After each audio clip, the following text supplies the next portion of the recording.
Welcome to the deep dive. Today, we're jumping into two really extraordinary stories from Asia, early 2000s. Yeah. Tales of just incredibly rapid growth. Yeah, quite amazing. If you're fascinated by how movements gain momentum, how ideas just spread like wildfire, then I think you're in for some real aha moments here. Absolutely. We're looking at an account that details two distinct movements happening simultaneously, both focused on starting new faith communities very, very quickly. Okay. One took off in like a really crowded urban factory setting. That's the one involving Ying and Grace Kai. Right. And the other, totally different. Among a remote group called the INA, they were animistic, living in a pretty isolated area. Got it. So our mission here for this deep dive is to really get under the hood of these church planting movements, CPMs they're called. What were the core ideas, the practices that made them work so well? Exactly. What can we learn about rapid growth itself? About how ideas spread, how people connect and share them? Okay, let's unpack it. Starting with that urban explosion you mentioned. Yeah. Right. So the context is pretty crucial here.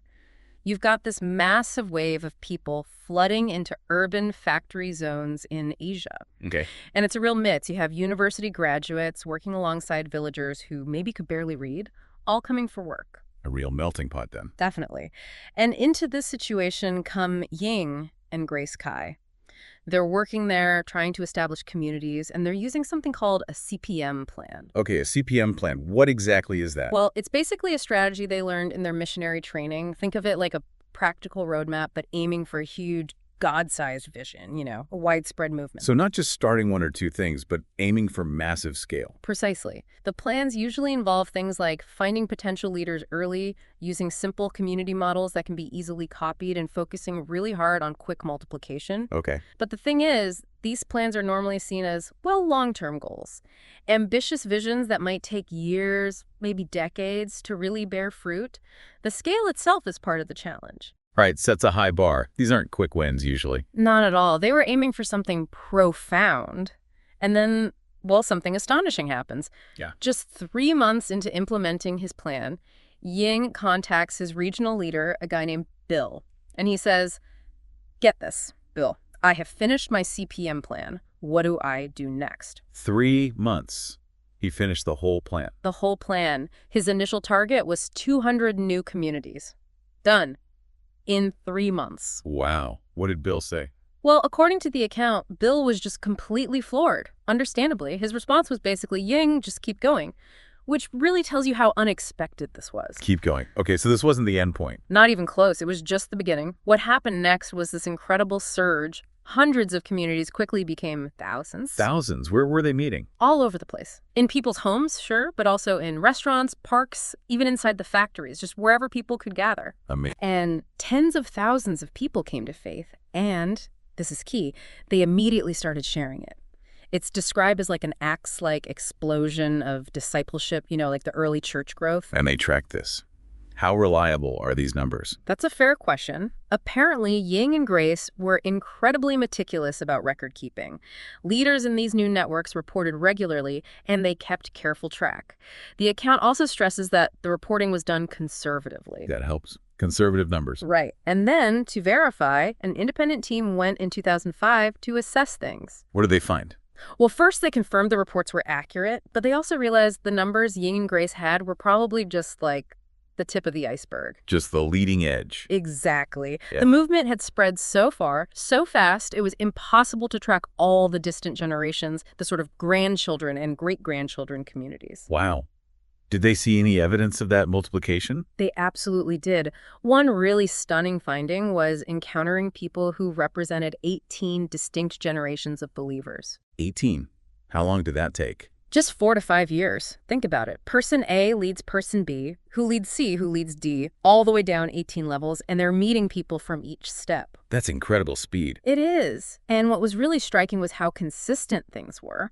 The way the core message was shared, the way new people were brought in, it was remarkably similar across all those generations. Okay, so the numbers. You mentioned tens of thousands. What did it look like year by year? The figures are pretty staggering. Year 1, over 53,000 baptisms, more than 3,500 new communities. In the first year? First year. Fast forward to the 10th year, just the first 9 months of it, and they recorded over 206,000 baptisms and more than 18,000 new communities started in that period. Good grief. And the total over that whole time? The cumulative total reported was around 1.7 million baptisms and nearly 160,000 of these communities established. 1.7 million people, 160,000 communities. That's massive transformation. It really is. And a key driver, according to this account, was Ying's concept, training for trainers, T4T. Training for trainers. What's the core idea there? It's pretty straightforward but powerful. Every single new believer wasn't just, taught stuff. They were immediately equipped and, crucially, expected to go out and train others. So responsibility from day one. Exactly. It builds immediate ownership, urgency. You learn it, you share it, you teach someone else to share it. It bypasses bottlenecks. And this links to that discipleship revolution idea. Precisely. The idea that spreading the faith and nurturing believers wasn't just for the professionals or a few leaders, it was everyone's job right from the start. It looks a lot like the multiplication you read about in the book of Acts. It's like tapping into something fundamental. That's how the author frames it, calls it a revolution, a return to what they see as the original intended model of discipleship, everyone empowered, everyone multiplying. Okay, that urban story is just phenomenal. But you said there was another one happening concurrently. Yes, completely different setting. Let's shift gears to the Aina people. The Aina, where were they? What was their situation? Think remote, mountainous region, very isolated. The Aina were generally impoverished, not much formal education. And as I mentioned, they practiced animism belief in spirits inhabiting nature, often involving a lot of fear. So a stark contrast to the busy factories. Totally. And trying to reach them initially was incredibly difficult, just felt hopeless at times. How so? Well, they tried sending people in secretly to the villages, but it often ended with police raids. Any progress just got shut down immediately. It seemed like hitting a brick wall. Right. So what changed? They shifted strategy, drawing ideas from the New Testament, Matthew 10, Luke 10, Acts. The core idea became using Asian partners who looked similar to the Aina, hoping they could enter villages more discreetly. Okay, blend in better. Right. But the real long-term plan was for any new Aina believers to become the ones spreading the message within their own communities. Let the movement become indigenous. Makes sense. Did it work? It was still tough. Those Asian partners faced arrests, beatings sometimes, but they did manage to plant the first few small communities among the Aina. So some traction. Some, yes. But the critical moment, the real breakthrough, came when that same discipleship revolution idea we just talked about started taking root among the Aina themselves. Ah, so the Aina believers started multiplying it. Exactly. Suddenly, the majority of new communities weren't being started by the outside partners, but by new Aina believers reaching out to their own neighbors and villages. That's the T4T principle in action again, isn't it? It looks very similar, yes. But even with this progress, they'd reached about 80 villages out of maybe 5,000 total. The leader involved wasn't satisfied. 80 out of 5,000. Still a long way to go. Right. He felt they needed a much bigger vision. So he organized this pivotal training session, brought together 12 key Aina leaders representing those 80 communities. What was the focus? Really digging into the scope of this kingdom revolution idea, looking back to Acts, trying to grasp the potential for widespread, rapid change. Okay. And then came the challenge. He asked these 12 Aina leaders over their lunch break. During lunch To figure out a plan for how their 80 communities could reach all 5,000 Aina villages. All 5,000. All 5,000. And the time frame. 5 years or less? Wow.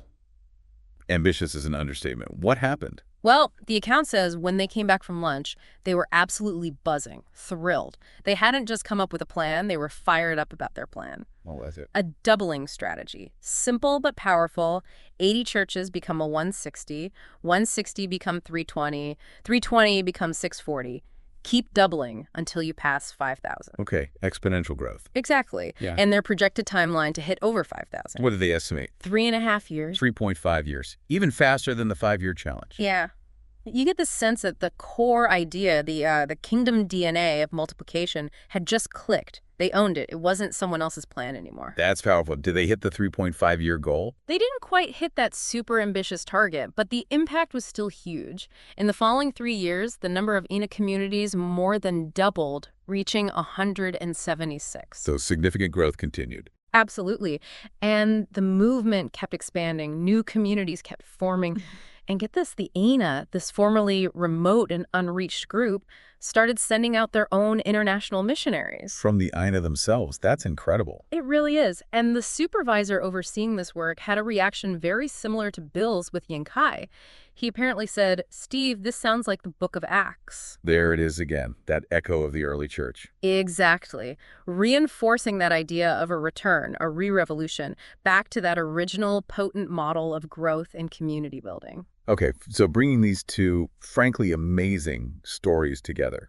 What are the big takeaways, the core principles? The account says these lessons are now being used globally, right? That's right. They're explicitly saying the principles learned here are informing work all over the world now. And it seems like both movements, despite the radically different settings, urban factories versus remote mountains, tapped into something similar, didn't they? It really seems that way. It wasn't just about individuals making a decision. It was about creating these self-replicating communities where every new person was almost immediately seen as someone who could help someone else connect and grow. That training for trainers idea seems central, empowering everyone. Very central. They really do feel like examples of these discipleship re-revolutions, getting back to a model where empowerment and multiplication aren't add-ons, they're the core engine.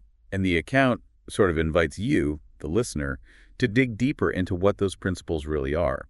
We've only scratched the surface here. Definitely. And it's worth remembering, too, when we talk about churches or communities in this context, we're often talking about pretty small, intimate groups. Right. Meeting in homes, small gatherings, not necessarily big buildings. Exactly. Think Acts 2 kind of communities, close-knit, sharing life, meeting often in homes or other simple settings. Okay.